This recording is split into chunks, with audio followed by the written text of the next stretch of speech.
ఈ వ్యక్తికి ration card వచ్చే వరకు ఈ ప్రక్రియ కొనసాగుతుంది. నేను రాష్ట్ర సివిల్ సప్లైస్ మినిస్టర్ గా ఉమ్మడి కరీంనగర్ జిల్లా మంత్రిగా కూడా మీకు నేను స్పష్టమైన హామీ ఇస్తున్నా. ఈ రేషన్ కార్డుల ప్రక్రియ పూర్తయిన తర్వాత అర్హత ఉండే చివరి వ్యక్తి వరకు వచ్చిన తర్వాత మేము ఇప్పటిలాగా దొడ్డు బియ్యము మరి కోర్స్ గ్రెయిన్స్ ఇవ్వబోం. మేము మంచి క్వాలిటీ సన్న బియ్యం ఇవ్వబోతున్నాం చెప్పి మనం చేస్తున్నాం.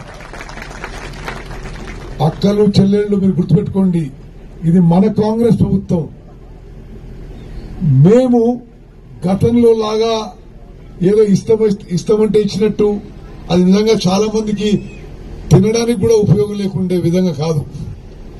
ఈ రేషన్ కార్డు ప్రక్రియ పూర్తయినాక మేము ప్రతి వ్యక్తికి అర్హత ఉన్న ప్రతి వ్యక్తికి 6 కిలోల మంచి క్వాలిటీ సన్న బియ్యం ఇవ్వబోతుందని చెప్పి నేను మనం చేస్తున్నాను.